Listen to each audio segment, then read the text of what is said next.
Hi, this is Mrs. Ganser, and this is Lesson 11, the Bill of Rights. So, what is the U.S. Bill of Rights? It is the first 10 amendments to the U.S. Constitution. Who wrote it? James Madison.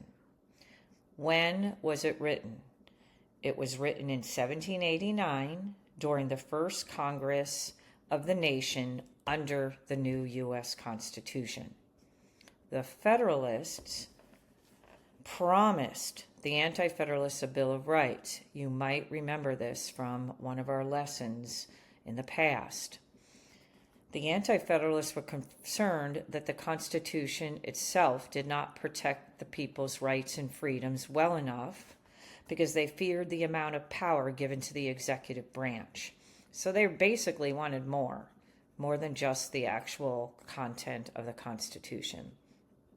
Given that it was headed by a single president, just one person and not a council or a group of people, they feared that this person might become very strong, like a king. And they had just fought for freedom against a tyrannical king and wanted no part of that. Didn't want to go back there. Number 4, when was it ratified by the states? Ratified, remember, means make official. Okay, when was it made official by the states? In 1791. Who can violate the U.S. Bill of Rights? Only the national or state government, through its laws and employees, can infringe, which means violate, infringe upon a person's rights and freedoms in the Bill of Rights. A private person cannot violate another private person's rights under the Bill of Rights. And we will discuss this in more detail in class. So let's go through the amendments. First Amendment, freedom of expression. Basically, it protects 5 key freedoms. Number 1, you can speak your mind without government censorship. And speech can be verbal, written, and symbolic. So they're all protected. You will have a vocabulary list with this lesson. The word censorship and the word symbolic speech are both on them. Censorship is basically the government's power to stop or limit the expression of ideas, like saying you're not allowed to read these books, or you're not allowed to go play these video games, something like that. Symbolic speech, these are actions and ideas, or actions that express ideas, and you're not using any words. So they are some action you do that expresses how you are feeling, or maybe something you are wearing that does not have any words on it, that expresses a particular mood or speech, something like that. Religion. You can practice any religion, change religions, or just have no religion at all. The government cannot establish a religion or interfere with the exercise of a religion. Press. Media can report freely as long as media believes what they are reporting is true. Okay? Free speech is, you can't tell lies. Okay? That's not protected speech. That's not what we're talking about. Media can tell the truth to the world. Assemble. You can gather peacefully in groups and protest. Petition. You can ask the government to change laws or policies. Moving on. Second Amendment. We have the right to bear arms, which means citizens can own weapons for protection, like guns. C, Third Amendment, quartering of soldiers. The government cannot force you to house soldiers in your home.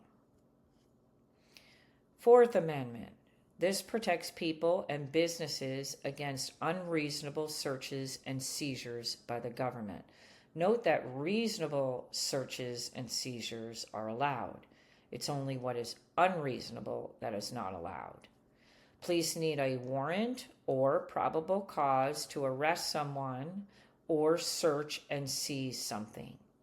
Now, the word seize or seizure, probable cause, search warrant, and arrest warrant are all vocabulary words. I'll just briefly describe them. Seize means to take property or evidence as part of an investigation. It could also mean seize a person in accordance with arrest warrant. So you're taking. Probable cause means there's some kind of reasonable belief, much more than a gut feeling, based upon facts that a crime has been committed, or if you get a search warrant, that where you search, the evidence is going to be found. A search warrant is a court order allowing people to search a person, home, or property, or even a business for evidence, and then if they find it, they can seize it. And an arrest warrant is a court order allowing police to arrest a person, a specific person. They can seize the person. Okay, the Fifth Amendment, rights of the accused. Basically, this protects people accused of crimes. The first one is the grand jury. This is a group of people who decide if the government, through a prosecutor, has enough evidence to charge a person with a serious crime. If the grand jury thinks there is enough evidence, they issue an indictment. INDICTMENT.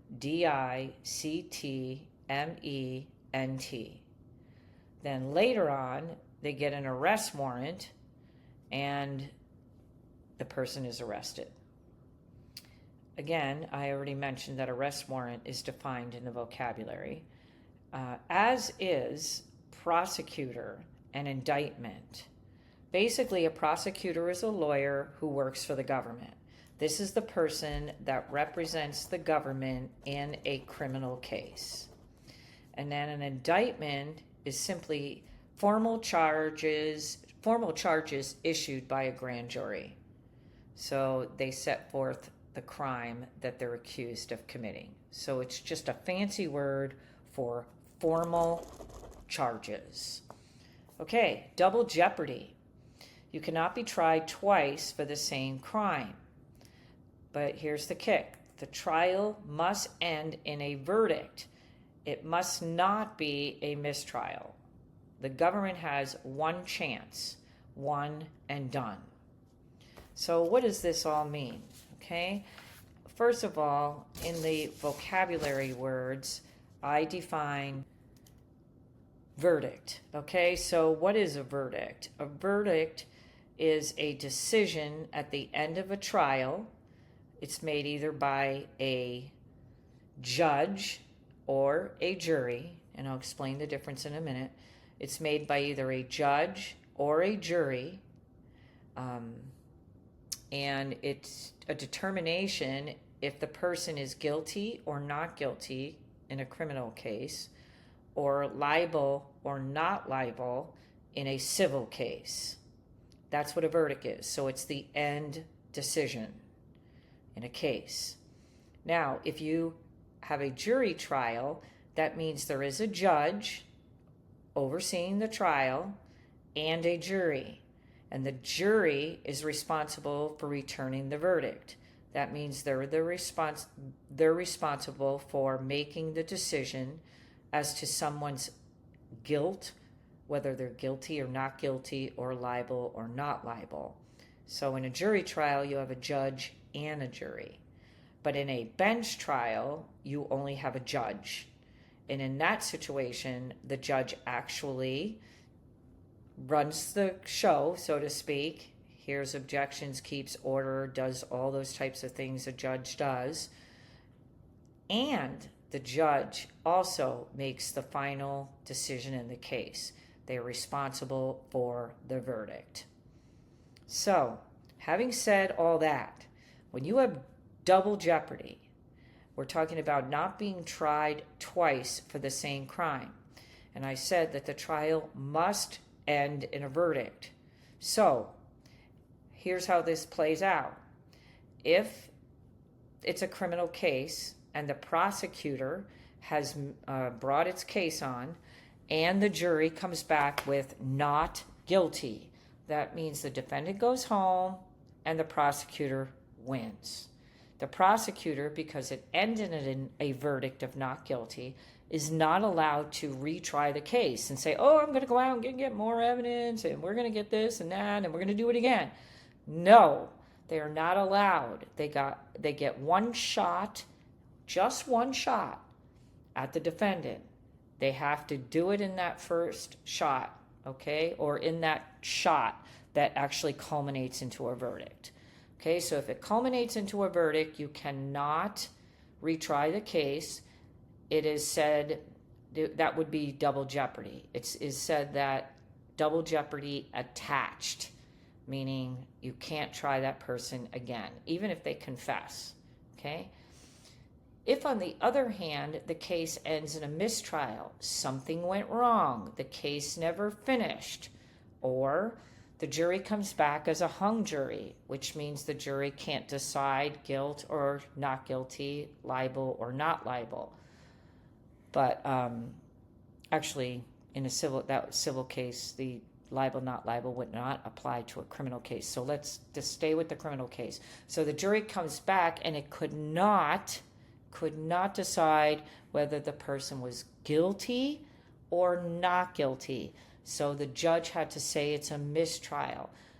In that case, double jeopardy has not attached. The prosecutor could try that defendant again. Self-incrimination. You have the right to remain silent. You don't have to testify against yourself. You can plead the fifth. So another vocabulary word is testify. What does that mean? That means that you answer questions or give evidence as a witness under oath. And under oath means that you swear to tell the truth. So if you are sworn in and you then tell whatever it is you're telling, you are testifying. You must tell the truth. If you're not sworn in and you're just standing on the courtroom steps, and just telling a story, you could lie. You know, I mean, it's just the way it is. So there's only testimony in a trial or in a case if they are under oath. Okay, so in the nutshell, you just don't have to help the government make a case against you. Just shut up. Be silent. Number 4, due process. The government must follow fair procedures before punishing you by taking away your life, by giving you the death penalty, or liberty, putting you in prison. So they have to fairly treat you.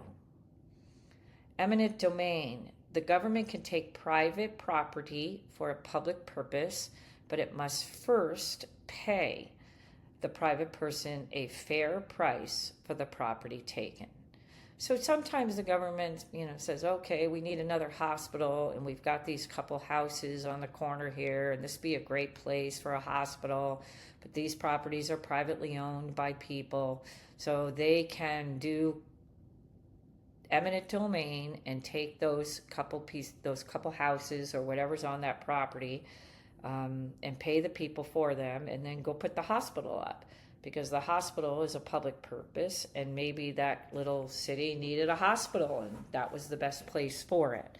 So the government can do that as long as they pay.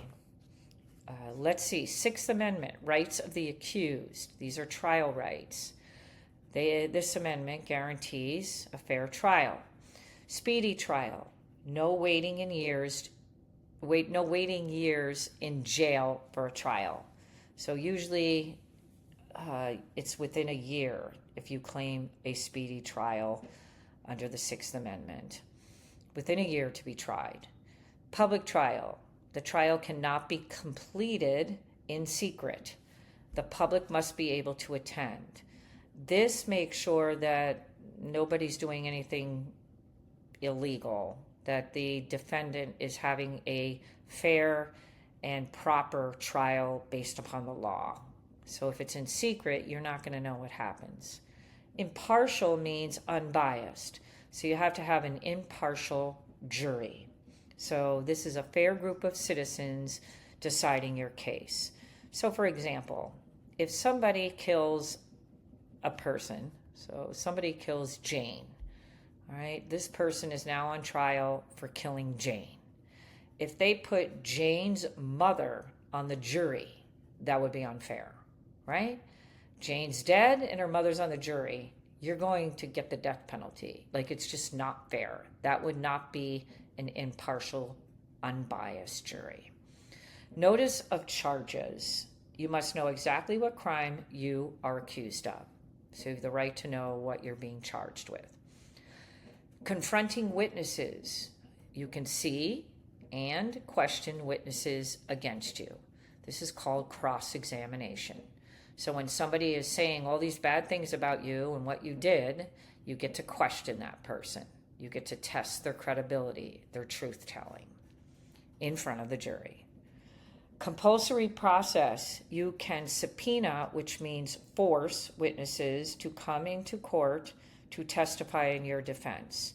In reality, sometimes people that have information that could be favorable to the defendant's case in a criminal case don't want to get involved. Don't call me in. I don't want to come in. They just don't want to get involved. And that hurts the defendant's case. So a subpoena forces them to come in, legally forces them. Subpoena will be a vocabulary word as well. Right to an attorney. You can have a lawyer. If you cannot afford one, the government will provide one for you. The word lawyer and attorney and a counsel, they sometimes call lawyers counsel. Attorneys, lawyers, counsel, all of those are interchangeable terms. Seventh Amendment, jury trials in civil cases. Let me just state for just a second that there'll be two vocabulary words, jury trial, civil case and criminal case. A civil case is a case that involves a conflict between people or organizations. It's usually about money most often. So a civil case never ever ends in death penalty or going to jail or prison. It ends in, you have to pay me. That's what it ends in, or not. Pretty much. Okay, so civil cases don't have any, do not have as dire consequences as criminal cases. And the end result in a civil case is that the defendant is liable or not liable. In a criminal case, as I said prior, it's the defendant is guilty or not guilty. But in a civil case, you're liable or not liable. You are never guilty or not guilty. So civil cases basically are for money. Okay? Anyway, this amendment guarantees a jury trial for certain civil cases, basically money or property disputes. Remember, we already talked about jury trial, and it'll be in or on the vocabulary list. Eighth Amendment. This protects against unfair punishments. Excessive bail is the first one. But first, what the heck is bail?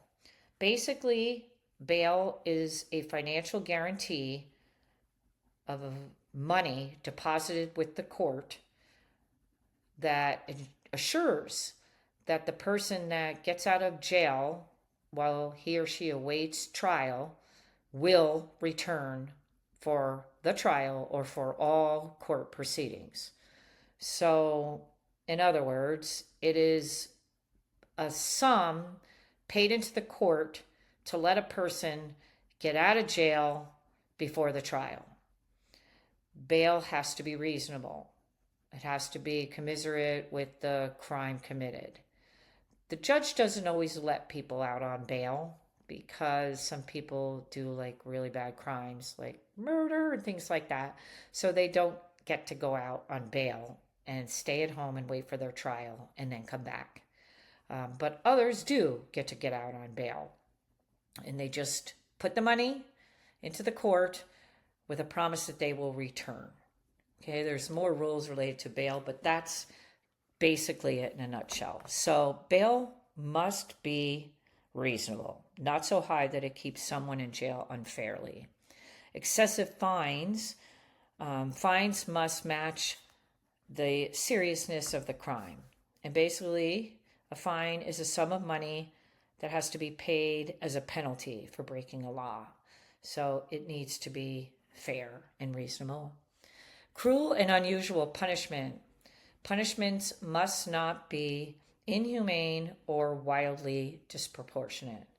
In our country, the death penalty is not considered cruel and unusual punishment. This is also a vocabulary word, and basically it's excessive, harsh, inhumane, degrading type punishment, like tar and feathering in the old days, torture, or something that inflicts extreme pain. Ninth Amendment, these are rights reserved to the people. Just because a right is not listed does not mean people don't have it. These are called silent rights. Not the same as the Fifth Amendment, right to remain silent. These are just silent rights. And what they're saying really here is we've just thought of all these rights, Amendment 1 through 8. And right now, as we are sitting around trying to draft the Bill of Rights, we can't think of any more. So we're worried about that because maybe if we can't think of anything, maybe there's some things we really should have included and didn't. So this is like a catch-all or a gap stop or stopgap. It just wants to make sure that just because they didn't list it doesn't mean that people don't get it. Okay? And then the last one, the 10th Amendment, are powers reserved to the states. We already know this from our federalism lesson.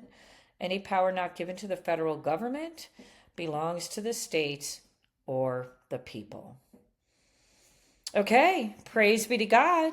We are done. Bye-bye.